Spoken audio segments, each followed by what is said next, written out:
जय हिंद, वंदे मातरम। Welcome back to our YouTube channel. Friends, हमने इस पर कई सारी वीडियो बनाई है कि डिजिटल गुरुज जो है वो भारत के अंदर भारत की जो एस्टेब्लिशमेंट है उसको टॉपल डाउन करना चाहते हैं। इसीलिए ये सारा का सारा जो कलेश मचा हुआ है, आप जो देख रहे हैं वो आपके देखने के लिए आ रहा है, जिसके अंदर आपने देखा कि अंजना ओम कश्यप के द्वारा जो टिप्पणी की गई थी उन्होंने उसमें किसी का भी नाम नहीं लिया था। लेकिन उसके बाद किसी का नाम नहीं लिया था, किसी को टारगेट नहीं किया था और सिर्फ कहा था कि ये जो टीचर्स हैं, कुछ स्टार टीचर्स जो हैं वो बोर्ड पर कुछ भी बनाते हैं, ग्राफ दिखाते हैं और अल्ल बकते हैं, इस तरीका से उन्होंने कुछ कहा था। और ये जो पूरा सेशन है ये उस समय पर कहा गई थी ये बात जब उसी में एक लेफ्ट विंग के पत्रकार है आशुतोष, उनके द्वारा भी इस पर टिप्पणी की गई थी। सबसे पहले उन्होंने टिप्पणी की थी, लेकिन आप जानते हैं कि आज तक का जो पूरा ये मीडिया ग्रुप है उसमें जो अंजना ओम कश्यप है उसे राइट विंग की ओर माना जाता है और काफी लंबे समय से। इसीलिए वो जो है ये पूरा जो इकोसिस्टम है इसके टारगेट पर आ जाते हैं, यानी कि जो आशुतोष है उसको छोड़ दिया जाता है और टारगेट पर लिया जाता है अंजना ओम कश्यप को। अच्छा, अब इनके द्वारा होता क्या है कि जितना भी ये इकोसिस्टम है, ये जितना इकोसिस्टम है जिसके अंदर ये जितने टीचर हैं इनका हम कहते हैं कोचिंग माफिया। उसकी वजह है मैंने पिछली वीडियोस में बताई और मैं अभी भी आपको बताने वाला हूं इसमें भी कि देखिए जो डीप स्टेट है जिसके अंदर चाहे तो वो चाइना के हो या तो वो अमेरिका का हो या तो पाकिस्तान के आईएसआई हो, इनके जो हैंडलर्स हैं इसी तरीका के देशों के अंदर बैठे हुए हैं। जो भारत के अंदर जो लेफ्ट सिस्टम है उसका जो इकोसिस्टम है जो यहां पर चलता है, इसका जो अपने सर्वर है, जो इनके अपने जो लोग हैं वो जहां से फंड आते हैं वो बाहर हैं, इनको कहते हैं इनके हैंडलर्स जो है वो बाहर है। अब होता क्या है कि ये जो टीचर्स थे जिनको स्टार टीचर कहा गया, इन्होंने अंजना ओम कश्यप को नाम लेकर के टारगेट करना शुरू कर दिया कि अंजना ओम कश्यप की जुबान खींच लेंगे। एक बोल रहा है, एक कह रहा है कि हम तुम्हारा जो है पूरा का पूरा जो कमेंट बॉक्स है वो समय रहना यानी कि जो गाली गुप्तार है हम उनसे भर देंगे, आपको स्टूडियो से बाहर खींच लिया जाएगा।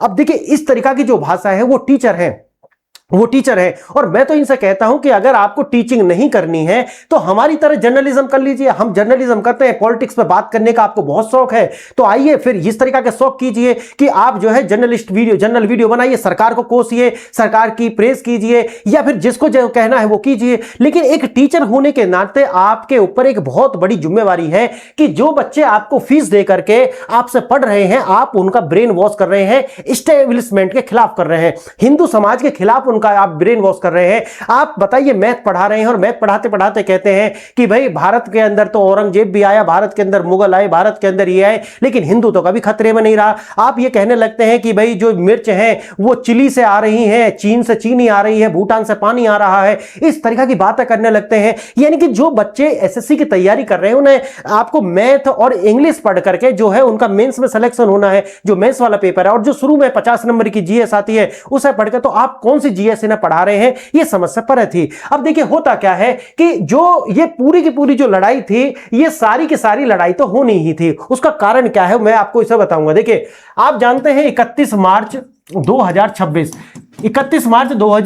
वो डेट है जब भारत की सरकार के द्वारा यानी गृह मंत्रालय के द्वारा बोला गया कि हमने समापन कर दिया। जब रेड कॉरिडोर की बात आती है तो हम कहते हैं कि भारत से हमने माओवाद का समापन कर दिया। अब माओवाद तो भारत से समाप्त हो गया, लेकिन मैंने आपको एक वीडियो बनाई थी उसी समय मार्च में, मैंने कहा था कि आज से अब यह बात समझ लीजिए कि अब 1 अप्रैल से 2026 और 2029 के बीच में ये जितना भी भारत के अंदर अर्बन नक्सलिज्म बैठा हुआ है इसका एंड होने का टाइम आ चुका है। आपको याद होगा, और अगर आपने वीडियो नहीं देखी तो मैं आपको शेयर कर दूंगा, मैंने कहा था कि अर्बन नक्सल की क्लास लगनी शुरू होने वाली है। और देखिए उसी में एक विवाद निकल करके आता है। एक तो है ये फैजल खान और दूसरे जो है वो ज्ञान बिंदु नाम का कोई कोचिंग सेंटर है, ये है पटना के अंदर।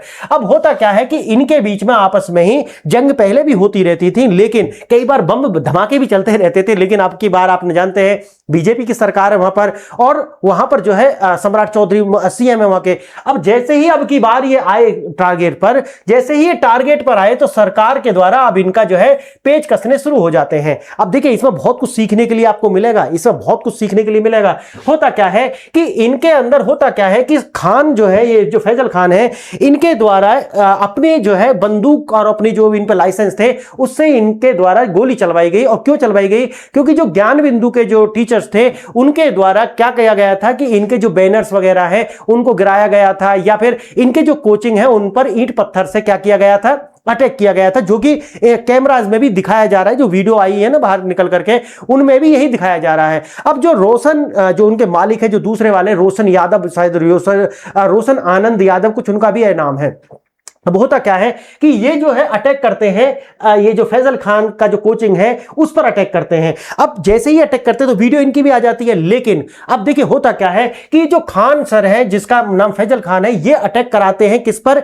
बंदूक से अटैक कराते हैं, गोली चलती है, गोली हवाई फायर की जाती है। और जब ये निकलती हैं तो इन्होंने जो बाहर आकर के बयान दिया था, वो वीडियो चली थी वो, कि हमारे ऊपर गोली चलाई गई है, 10 राउंड गोली चली है, हम डर गए हैं, इस तरीका का जो है इन्होंने इंटरव्यू दिया। और जैसे ही इन्होंने इंटरव्यू दिया, तुरंत ये जो रोशन आनंद है, इनकी गिरफ्तारी हो जाती है, पुलिस इनको पकड़ करके ले जाती है और बाद में जाकर के इनको जेल में डाल दिया जाता है। अब होता क्या है? अब होता यह है कि ये जो वीडियो है जिसमें गोली चलाने के आदेश खुद दे रहे हैं और इनके जो बॉडीगार्ड हैं वो गोली चला रहे हैं आनंद के कोचिंग की ओर और हवाई फायर कर रहे हैं, तो पता चला कि जो पहले फैजल खान बोल रहे थे कि भाई गोली जो है वो हमने नहीं चलवाई बल्कि फायर हुई है, समझ गए, फायर हुई है लेकिन हमने नहीं चलवाई। बाद में पता चला जो वीडियो निकल करके आए कि उसमें खान जो है, जो फैजल खान है, इनके ही कोचिंग से गोली चलाई जा रही है, हवाई फायर की जा रही है, ताकि जो भीड़ है वो इधर उधर हो जाए। तो पहला झूठ तो यहां पकड़ा गया। अब होता क्या है कि देखिए, जैसे ही ये वीडियो निकल करके आती है तो ये जो फैजल खान है ये वहां से फरार हो जाते हैं, अपने कोचिंग पे भी नहीं मिलते और ये वहां से हो जाते हैं फरार। अब देखिए, दो बात आप ध्यान से रखना, एक मैं जो आपको बताने जा रहा हूं यहां पे, ये तो एक न्यूज मैंने अभी आपको बताई है, लेकिन क्या सीखने की बात है वो समझिए पहले इसे। देखिए होता क्या है कि जब ये जो रोशन आनंद है, रोशन आनंद को तो गिरफ्तार कर लिया जाता है, जबकि वो यादव कम्युनिटी से आते हैं निकल करके, और जब वो यादव हैं, आप याद रखना, यादव हैं यानी कि ओबीसी कम्युनिटी से आते हैं, लेकिन तो कोई शोर नहीं मचता। यादव कम्युनिटी से आते हैं, कोई शोर नहीं मचता, कोई ये नहीं कहता कि यादव होने के नाते इनको गिरफ्तार किया जा रहा है, हिंदू होने के नाते इन्हें गिरफ्तार किया जा रहा है और खान को गिरफ्तार नहीं किया जा रहा, कोई नहीं कहता। बल्कि ये जो रोशन आनंद है ये भी नहीं कहते हैं, बल्कि ये कहते हैं कि मेरी किडनी की परेशानी है मुझे, लेकिन मेरे ऊपर, जो कि एक अपना कहता है, हर एक आदमी कहता है अपने डिफेंस में, वो ये कहते हैं जो इनकी बाइट निकल करके आई। लेकिन अब देखिए, ये जो फैजल खान है ये गायब हो जाता है पहली बात तो। अब गायब होने के बाद में इसकी कई सारी वीडियो निकल करके आती है। एक तो इसके द्वारा वो जो भारत माता की हाथ जोड़ते हुए तस्वीर निकल करके आई है कि क्या भारत मां, मैं ये हूं, मैं वो हूं, इस तरीका से। यानी कि आप देखिए यहां पर कि खान जो है एक मुसलमान है और ये आप देखिए रिपीटेड ऑफेंडर है। याद रखना, भारत माता नहीं गाएंगे, समझ गए, वंदे मातरम, इस्लाम तो मां के आगे भी शीश नहीं झुकाता।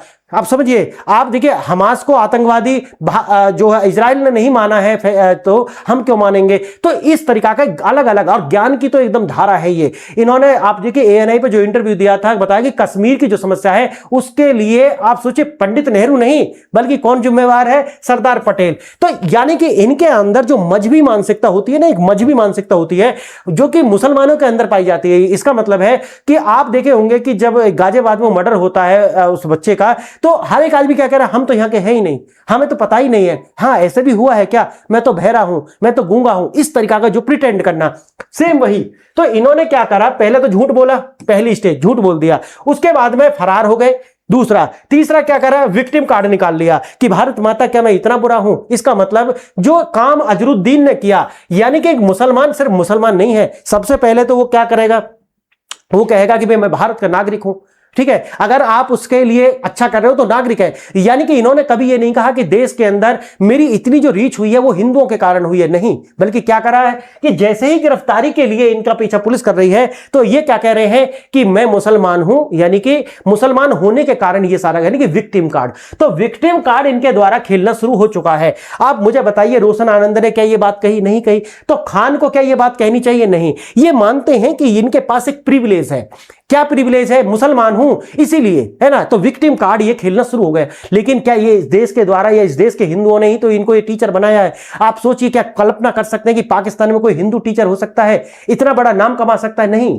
क्या अफगानिस्तान में तो हिंदू ही नहीं है, तो वहां नाम की तो छोड़ दीजिए। तो अब बांग्लादेश में बन सकता है क्यों इतना बड़ा टीचर या इतना बड़ा कोई एक्टर? आप गूगल करके पढ़िए या देखिए क्या कारण क्या है कि एक भी मुस्लिम देश में इतने बड़े हिंदू नाम है ही नहीं, कोई बड़े नेता नहीं है। आप सोचिए, क्योंकि हिंदू अपने दिमाग से ही बड़ा ही लिबरल है। वो ये नहीं देखता कि वे मुसलमान है और हमारी किताब कहती है ये काफिर है, इसको तो कत्ल कर दिया जाए, इसको तो जो है नजस है, ये तो काफिर है, नहीं, ये नहीं कहा जाता। ये नहीं कहा जाता, हिंदू का कोई परिवार नहीं सिखाता। लेकिन देखिए फैजल खान का सीधा क्लियर है कि जहां से भी बनेगी बात, यानी कि आप सोचिए कि जो भारत टीम का कभी कप्तान हुआ करता था, है ना, मैंने मोहम्मद अजरुद्दीन, यानी कि जब उस पर बैटिंग और ये जो पैसे लेने के आरोप लगे तो उसने क्या कहा, मोहम्मद अजरुद्दीन ने कहा कि मैं तो इसलिए मुझे जो पकड़ा जा रहा है, मैच फिक्सिंग के आरोप लगाए जा रहे हैं क्योंकि मैं तो मुसलमान हूं। आप सोचिए, तो मुझे लगता है कि ये आइडेंटिटी जब आप कप्तान बनाया गया तब आपने नहीं कही कि मैं मुसलमान हूं, देखो मुझे फिर भी कप्तान बनाया जा रहा है। तब जैसे ही आरोप लगेंगे तुरंत कहोगे कि आरोप इसलिए लगाए जा रहे हैं कि मैं मुसलमान हूं। आप समझिए इस बात को, यानी कि शाहरुख खान को शाहरुख खान इस देश की जनता ने बना दिया, हिंदू जनता ने। तो उसने कभी नहीं कहा कि हिंदू होने के, यानी कि मुसलमान हूं मैं, उसके बाद भी मुझे जो है, इन्होंने कितने लिबरल लोग हैं, कितने अच्छे लोग हैं, उन्होंने मुझे इतना बड़ा स्टार बना दिया। लेकिन अगर उस पर कुछ आएगी तो तुरंत कहेगा कि मैं मुसलमान हूं और मुसलमानों का इस देश में सेफ रहना अब जो है जायज नहीं रहा है। इसलिए तो समझ रहे मेरी बात, कहानी ये जो पूरी कहानी है इसमें यह बिंदु समझने का है कि देखिए आप कुछ भी कर लीजिए लेकिन इनकी जो मानसिकता है वो जो है झलकती है। अब देखिए होता क्या है इसके अंदर कि अब खान सर, आज है 9 जून, अब मैं जो वीडियो रिकॉर्ड कर रहा हूं 9 जून को कर रहा हूं, 9 जून में खान सर जो है फरार है। जो इनके एंटीसिपेटरी बेल जो है उसके लिए गए हुए थे, लेकिन कोर्ट के द्वारा एंटीसिपेटरी बेल देने से इंकार कर दिया गया है। दूसरी दो न्यूज है इसके अंदर, एंटीसिपेटरी बेल नहीं मिली है। हाँ, इतना कह दिया कि गिरफ्तारी पर रोक है। क्या कह दिया है? 20 जून तक गिरफ्तारी पर क्या है, रोक है। कितनी? 20 जून तक। अच्छा, दूसरी खबर इसी में आज ये है कि जो रोशन आनंद सर थे उनका जो है अब जो उनकी बेल होनी थी उसको भी रिजेक्ट कर दिया गया है। अब देखिए मामला जो है, मैंने जैसा आपको बताया है ना, ये वाला 2029 तक ये सारा कांड होना है। अब इसकी गिरफ्त में लगभग सभी जो भारत के जो डिजिटल गुरु हैं, जिनका जो अपना सर्वर है वो अमेरिका में बैठा हुआ है, इन सबको धीरे धीरे देखिए सब तक जांच जानी है, क्योंकि ये सारे के सारे लोग इन्वॉल्व हैं। इस बात को हमारी एजेंसी मानती है और इसीलिए आप देखोगे कि जो हमारे नए नए बच्चे हैं उनके दिमाग को ब्रेन वॉश किया जा रहा है। कोई कह रहा है भूटान से पानी आ रहा है, कोई कह रहा है चिली से जो है वो आ रही है, मिर्च आ रही है। इस तरीका की जो बात कर रहे हैं यहां पर ये लोग बता रहे हैं कि भाई वंदे मातरम नहीं गाएंगे, क्योंकि क्यों नहीं गाएंगे? क्योंकि हम तो माँ के आगे भी, अच्छा अब तुम जब सरकारी जॉब में जाते हो क्या तब नहीं तुम्हें ये शर्म आती कि भाई हम क्यों जाएं सरकारी जॉब में? क्योंकि हम तो मुसलमान हैं, हमारा मजहब तो वहां पर जाने की भाई कैसे इजाजत देगा? आप सोचिए कि मंदिरों के आसपास जब ये ठेली लगाते हैं, यहां पर आप देखिए दुकान खरीद लेते, प्रसाद बनाते हैं, तो वो तो बिल्कुल जायज है। वो जायज है या नहीं है? आप सोचिए कि जो हिंदू हैं उनके लिए जो कंगन बनाने वाले, जो चूड़ी बनाते हैं, उसमें कौन पैसे में कौन है? वहां तो तुम नहीं देखते कि भाई ये हम किसके लिए बना रहे हैं, क्या उसकी इजाजत देता है मजहब? नहीं देता। तो आप सोचिए कि सीधी सी बात है कि जो फायदे में है वो सारी इजाजत है, और जहां ड्यूटी की बात है, जहां पर एसिमिलेशन की बात है, वहां कहेंगे कि भाई मजहब तो देता ही नहीं है हमें इसकी अनुमति। तो ये तो अब नहीं चलेगा भारत में, तो आप समझ लीजिए अब ये नहीं चलेगा। अब देखिए खान सर पर जो है आरोप है, एक तो आर्म्स एक्ट के तहत और हत्या का प्रयास का ये मामला दर्ज हुआ है। परिवार और चाचा द्वारा भी इनके गंभीर आरोप लगाएंगे कि जो इनके चाचा है उनके द्वारा भी इन पर आरोप लगाए गए कि ये व्यक्ति जो है पहले से ही हिंसक है और ये जो है उनको भी हरास करा है पहले। ये उनके चाचा की जो क्लिप है आप देख सकते हैं न्यूज पर जाकर के, उनके जो सगे चाचा है इमरान अहमद, उनके द्वारा बताया गया कि भैया ये नटवर लाल है, कोई देशवेश भक्त नहीं है, ये सिर्फ दिखावा है। और इसका दिखावा तो तब भी आपने देखा होगा कि जब अपनी शादी की थी तो उसको भी ये बुर्का वगैरह में पहना करके लेकर के आया था। अब बात आती है मुस्लिम कार्ड की। ये पहले से हर मुस्लिम देश का क्या करता है कि जब अच्छा होता है, जब उन्हें नौकरी मिलती है, जब उनको बड़ा अधिकारी बना दिया जाता है, चर्चित बनाया जाता है, तब तक तो वो नहीं कहेगा कि मैं चर्चित इसलिए भी हूं क्योंकि देखिए देश के हिंदू कितने उदार हैं कि किसी मुस्लिम देश के अंदर कोई हिंदू इतना पॉपुलर नहीं हो सकता। हिंदू को कभी मुसलमान इतना पॉपुलर नहीं बना सकता, लेकिन मैं मुसलमान हूं उसके बावजूद भी। लेकिन जैसे ही उल्टा होगा तुरंत कहेगा कि मेरे ऊपर इसलिए जो है ये कार्रवाई हो रही है क्योंकि मैं मुसलमान हूं। देखिए ये नहीं होना चाहिए, मैं हमेशा कह रहा हूं ये नहीं होना चाहिए कि इस तरीका की मानसिकता से हमें जो है पीछा छुटाना है। कोचिंग संस्थानों के जो है खात्मे का जो टाइम है वो आ चुका है। आप याद रखना धीरे धीरे कार्रवाई होने वाली है और 2029 तक आप बहुत बड़ा बदलाव यहां पर देखोगे। साथ ही साथ देखिए बिहार के अंदर, और मैंने अलग से भी वीडियो बनाई थी कि पेपर लीक जो होता है उसके अंदर ये जो कोचिंग सिस्टम है पूरा का पूरा ये शामिल है, और यहां तक की रिपोर्ट निकल निकल करके आई है। बिहार के अंदर जो बीपीएससी है उसकी बैठक के अंदर ये जो फैजल खान है इसकी उपस्थिति भी थी, ऐसा लोग माने। उसके बाद में ये पेपर लीक हुआ था। तो देखिए बहुत सारे काम है। रिजल्ट्स के दावों पर भी सवाल है। मैंने पीछे भी बताई थी कि 19,000 के आसपास वैकेंसी थी ये जो दरोगा और ये पुलिस वगैरह की बिहार के अंदर, लेकिन दोनों ने दावा किया कि 22,000 जो है सिलेक्शन इन दोनों की कोचिंग से हुए हैं। तो दोनों के दोनों जो टीचर हैं वो सरकार के रडार पर हैं। और मुझे लगता है कि अगर सुप्रीम कोर्ट, हाई कोर्ट के द्वारा या सेशन कोर्ट के द्वारा इनकी जो बेल है वो रिजेक्ट की गई है, तो इसमें कुछ ना कुछ अभी बाकी है। और अभी जो है जैसे मैंने बताया कि 20 जून तक अभी जो है स्टे तो लगा दिया गया है कि गिरफ्तारी नहीं होगी, लेकिन एक बात मैं आपको पक्का बता देता हूं, इसके अंदर जेल तो जाना पड़ेगा। और अभी सरकार और एजेंसी जो है वो काम कर रही है, एकदम छानबीन करेंगी, तह तक जाएंगी, और जब तह में चली जाएंगी उसके बाद में बिल्कुल कार्रवाई होनी है, बचना तो नहीं है। मुझे लगता है कि जो जिस तरीका का जो है ये असेट्स जो है भारत के अंदर है, इनके लिए हो सकता है कि अमेरिका में भी कोई न्यूज आर्टिकल्स लिखे जाएं या फिर कहीं और भी न्यूज आर्टिकल्स लिखे जाएं, क्योंकि ये असेट यहां की नहीं है। इसीलिए मैं कहता हूं कि सरकार इसमें फूक फूक के कदम रख रही है। इतना बिल्कुल आपको ये मत हो जाना कि भाई अरे सरकार कुछ नहीं कर रही है, कि बड़ा आदमी है इस पर कार्रवाई नहीं होगी। तो देखिए कार्रवाई होगी, और सारे के सारे ये जो इकोसिस्टम है ये 2029 तक खत्म होने वाला है। आज की मेरी बात को, इस क्लिप को निकाल कर रख लेना। 2029 तक ये जो जिस तरह भी आप देख रहे हैं डिजिटल गुरु, ये आपको दिखेंगे भी नहीं, और अगर दिखेंगे भी तो अपनी औकात में दिखेंगे, ना कि किसी पत्रकार को और किसी भी व्यक्ति को जो है जीभ खींच लेंगे और स्टूडियो को तोड़ देंगे, उसकी जो बच्ची है उसकी स्कूल का एड्रेस भेज देंगे। ये सारे कार्य जो है खत्म हो जाएंगे। वैसे तो डिफेमेशन का केस जो है वो अभी और ये सब खान वान ये सब सारे शामिल हैं।